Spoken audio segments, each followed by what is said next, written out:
Hello और welcome to our channel Bhardwaj codes. इस part में हम देखने वाले हैं कि जावास्क्रिप्ट आखिर में काम कैसे करता है हमारे ब्राउज़र और उसके इंजन्स के साथ। तो जब भी हम कोई भी वेब पेज जो है जब लोड करते हैं, मतलब जैसे मैं कोई भी वेबसाइट अगर ओपन करूँ, अगर मैं यहाँ पे google.com भी लिखूँ, तो ये जब ओपन होता है ना, तो ये क्या करता है, हमारी रिक्वेस्ट सर्वर पे जाती है ना?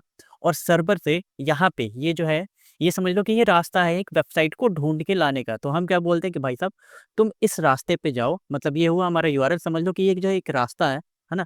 बोलते हैं कि भाई तुम इस रास्ते पे जाओ और वहाँ पे जो-जो है ना फ़ाइल, मतलब वहाँ पे जो-जो चीज़ें हैं, उसको तुम लेके वापस आओ। तो जब हम किसी भी यूआरएल को हिट करते हैं, चाहे वो गूगल हो गया, फेसबुक है, यूट्यूब, कुछ भी हो, कोई भी वेबसाइट या फिर जो हम लोकल में भी जो भी एप्लीकेशन बनाते हैं ना, तो सिंपली क्या होता है, अगर मैं आप लोगों को दिखाऊँ, यहाँ पे हम चलते हैं और ये रहा हमारा यूट्यूब।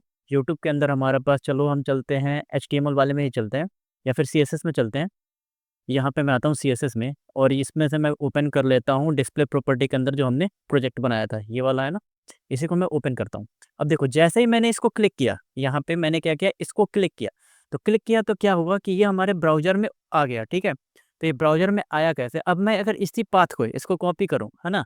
यहाँ पे अगर पेस्ट करूँ, यहाँ पे पेस्ट करता हूँ और अगर मैं अब एंटर प्रेस करूँगा ना, तो ये देखो सेम इसने क्या किया कि यही वेब पेज जो है हमारे सामने खुल के आ गया। कैसे आया? तो हमने क्या किया, इसको बोला कि भाई तुम इस ब्राउज़र को हमने क्या बोला कि भाई तुम इस रास्ते पे जाओ, ये जो है हमारी डायरेक्टरी है, ठीक है? ये हमारा पाथ है। तुम यहाँ पे जाओ और यहाँ पे जो भी फ़ाइल है, उसको लेके हमारे पास आओ और हमें दिखाओ। ये हम यूआरएल जो हिट करते हैं ना, इसको हम क्या बोलते हैं कि भाई तुम इस रास्ते पे जाओ, यहाँ पे, ठीक है? तुम इस रास्ते पे जाओ और वहाँ पे जो भी है, तुम उसको लेके हमारे सामने आओ, ठीक है? ये तो हो गया ईज़ी लैंग्वेज में। अब चलिए मैं आपको डिटेल में समझाता हूँ। जब भी जो है हम कोई भी मतलब यूआरएल हिट करते हैं, तो वो क्या होता है कि रिक्वेस्ट जाता है हमारे सर्वर पे और सर्वर हमें फिर वहाँ पे जो भी चीज़ें स्टोर होती है, वो हमें रिटर्न देता है, ठीक है? तो ये हमारा क्या काम करता है, तो यहाँ पे ब्राउज़र जो है ना, ये ब्राउज़र, ये क्या समझ लो कि ये कि ये फैक्ट्री है, ठीक है? समझ लो कि ये क्या है, तो ये एक फैक्ट्री है और इस फैक्ट्री में जो है बहुत सारी चीज़ें हैं, ठीक है? मान लो इसमें जो है मैनेजर भी होगा, ठीक है? एम्प्लॉइज़ भी होंगे, बहुत सारे काम होंगे, समझ रहे हो? ठीक है? तो जब हमने रिक्वेस्ट हिट किया, तो हमें क्या मिला? रिस्पॉन्स मिला। मतलब हमारे पास यहाँ पे जो भी फ़ाइल थी, वो तो हमारे पास आई। तो अब ये दिखता कैसे है? तो जैसे ही जो है हम मतलब यूआरएल हिट करते हैं, तो जो भी वहाँ पे मटेरियल्स रखे होते हैं, मतलब जो भी हमारे पास जो है कोड है, वो क्या होता है कि हमारे ब्राउज़र के पास रिटर्न आता है, जैसे कि एचटीएमएल, सीएसएस हो गया, जावास्क्रिप्ट का कोड हो गया, है ना? और जब ये हमारे पास आता है, तो ब्राउज़र क्या करता है कि इसको जो है अलग-अलग जो कोड है इसमें, है ना? उसको क्या करता है कि ये अलग-अलग वेब एपीआईज़ को भेजता है। मतलब जैसे मान लो अब ये तो है हमारा, ये हमारा ब्राउज़र में ऐसे दिख रहा है। अब मान लो कोई जैसे कि हम यूज़र का नेविगेशन, मतलब यूज़र किस लोकेशन पे है वो भी हम एक्सेस कर रहे हो, तो उसके लिए हम नेविगेट वाली एपीआई का यूज़ करते हैं, ठीक है? तो उसी तरह से अलग-अलग ऐप जो जो इसमें कोड होता है, तो कोड के बेस पे ब्राउज़र क्या करता है, हमारा जावास्क्रिप्ट का इंजन, वो उसको एक्सेस करता है अलग-अलग एपीआई के थ्रू। वेब एपीआई जिसको बोला जाता है, उसको एक्सेस करता है और यानी कि जो भी हमारे पास डोम में भी चीज़ें हैं, उसको वो एक्सेस करता है। फिर एक्सेस करने के बाद ये क्या करता है कि जब एक्सेस करके फिर ये क्या करता है कि हमारे जावास्क्रिप्ट इंजन के पास जो है इसको भेज देता है। अब जैसे ये हमारा क्रोम ब्राउज़र है, क्रोम ब्राउज़र में जो है गूगल का है ये, इसमें V88 इंजन नाम का इसने गूगल ने बनाया है हुआ है। मतलब इसके लिए क्या इंजन बनाया है जावास्क्रिप्ट के कोड को कंपाइल करने के लिए, तो V8 करके उसने बनाया हुआ है।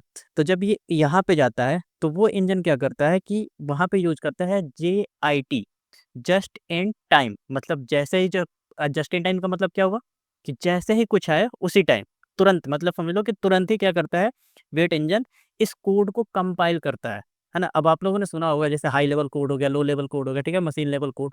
तो ये जो हमारा कोड होता है, ठीक है? तो JIT क्या करता है, ये एक कंपाइलर है और इसको वो कंपाइल करता है लो लेवल कोड में, जिसमें जिस कोड को जो है मशीन समझ पाता है, जैसे कि 0101 आपने सुना होगा ना, ठीक है?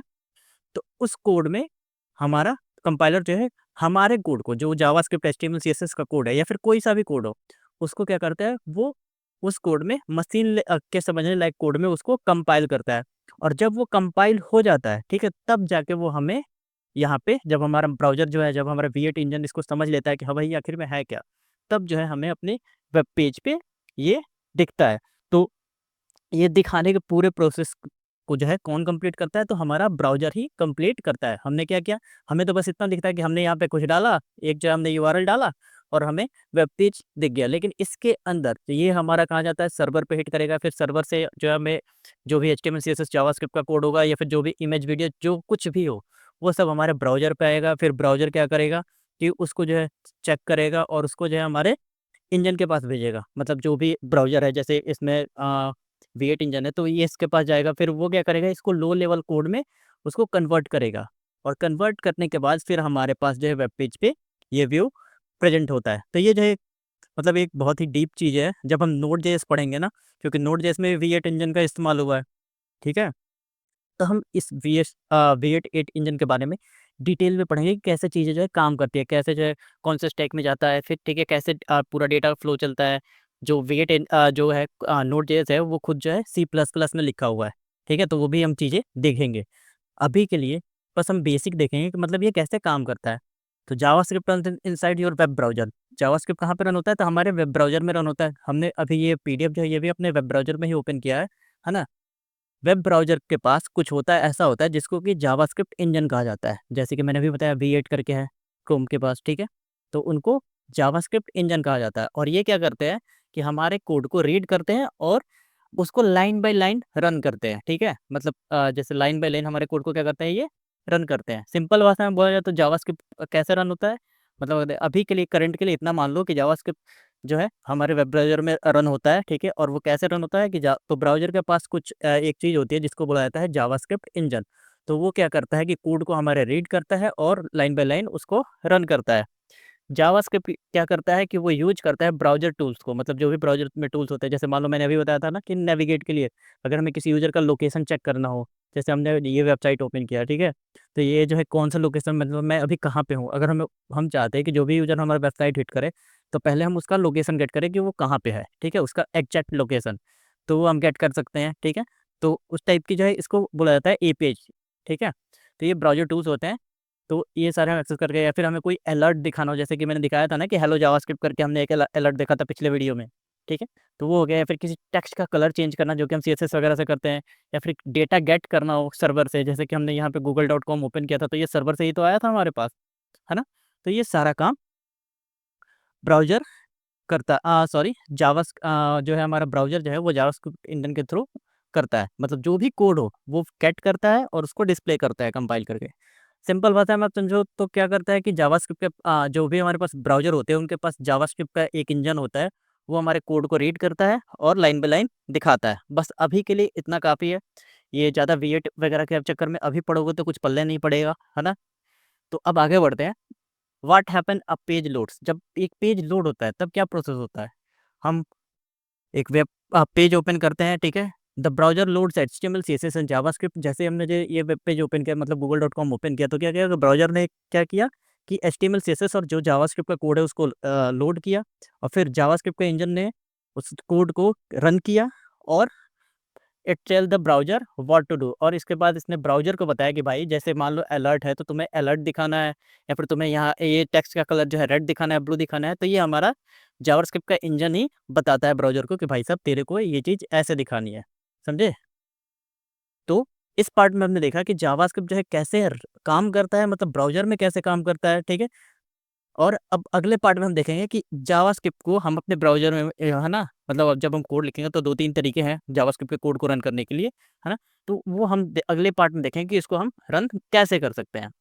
ये अगला पार्ट भी होगा, ये मतलब थोड़ा-सा इसमें थोड़ा-सा प्रैक्टिकल होगा, है ना?